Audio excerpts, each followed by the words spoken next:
So, Federal Reserve obviously decided to cut rates by 25 basis points, bringing down the interest rate to 4%. But what will happen to the stock market from now and until the end of 2026? Is it going to be a bull market, or are we going to enter a bear market? Also in this episode, I will tell you if the Fed is going to have another rate cut by December or not. I'm going to answer this. I always tell you the truth in this channel, and I give you the scenarios that is close to reality most of the time. There are many scenarios that I said and happened, like for example, the most recent one, which is Trump.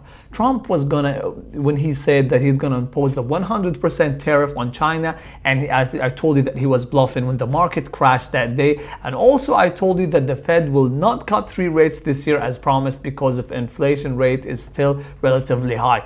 Also, let's not forget the stock that I hit the table on in 2022, and they all 2x'd by 2024 because I base my assumptions on facts and not opinions and emotions. I just shared my portfolio update last episode, and let's not forget the goal of this channel is to hit our first $1 million together. I share my positions in this channel and every move I take in every week. So join in and be part of this community to hit the $1 million together. If it happened and you stopped by one of my videos and you think you learned something new, please give this video a like. It will help the channel more than what you think. So let's start. So I'm going to start first with what happened in the last Fed meeting, and then I will tell you where the market is heading from now and all the way to the end of 2026. Is it going to be a bull market, or are we entering a bear market? So Jerome Powell, who's the Fed chair, said while the cut was made, a further rate cut in December is far from guaranteed. To be honest, this is my opinion. I don't think Fed will cut rates in December unless something out of the norm happens, like for example, a small market crash or job market significantly slow.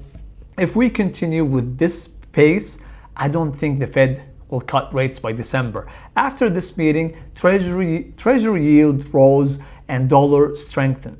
The audience asked 3 fire questions. The first question that was asked was, is the December rate cut off the table? And Jerome answered the answer that I just told you, which is, it is not off the table, but it is not guaranteed. Watch this clip. In the committee's discussions at this meeting, there were strongly differing views about how to proceed in December. A further reduction in the policy rate at the December meeting is not a foregone conclusion. Far from it. The second fire question that was asked, which is recession. Well, recession is always a hot topic in the FOMC meeting. It's always asked. So the audience asked, given the slowdown in the labor market, how worried are you about a recession? Jerome gave a vague answer. He agreed with him about labor market slowdown, and he said that he will keep monitoring the labor data and inflation expectation as they are the main drivers for a recession. The third and last fire question that was asked during the meeting was about inflation. Well, the audience asked, if inflation is still above 2%, why are you cutting rates now? Jerome answered that the main reason for these past 2 rate cuts was that labor market was softening and that they needed some policy adjustments. And now what will happen to the stock market? I think the market will enter a moderately bullish scenario, or in other words, a base case that leans towards a bull more than a bear. I say that because inflation is on its way to go down to 2% target, or at least it is not going up.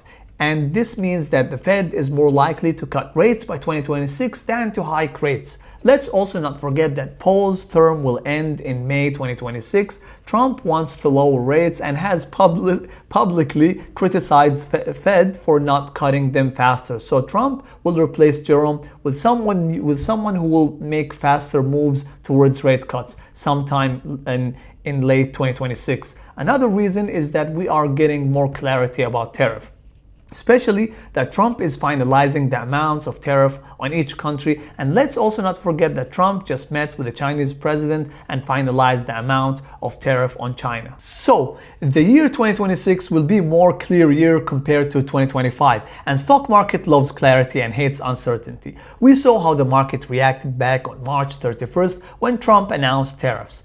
Trump added uncertainty to the market, and then the market crashed. Bond yields may rise in 2026 or be less beneficial, let's say, than the past. The Fed definitely cut more rates in 2026, and this will fuel the market. I think inflation rate will drop from its current percentage of 3% to the range of 2.3 to 2.5%. I don't think we will hit the desired 2% target, but we will be close. Quantitative tightening slows, liquidity improves, and borrowing costs ease.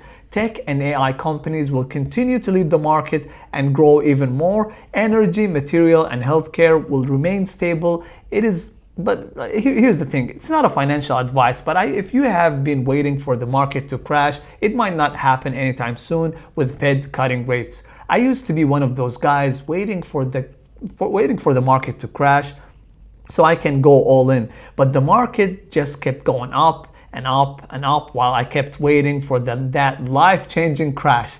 And when it finally happened 2 years later, I realized something crazy. Even at the bottom of the crash, prices were still higher than when I first thought about investing. If I had just started back then, I would have made way more money. So do not believe those people who kept saying that we are in a bubble. A bubble means that valuation is increasing while earnings is decreasing or remaining the same. I kept hearing the same thing back in 2018. They said that we are in a tech bubble, and now they are saying that we are in an AI bubble. I hear that and who knows what kind of bubble we're going to be in. But what most people don't know is how to measure a bubble. Those AI companies are generating revenue with high net income. When we compare it to the dot-com bubble back then, many companies were not generating money and they were evaluated based on website clicks. This is my vision and what I think will happen to the stock market by 2026. I think this video will be one of those videos that I will go back sometime next year and I will say, I told you, and that this will happen. I just gave you my opinion. If you want to know what the top Wall Street hedge fund managers think will happen to the market by 2026, watch this video.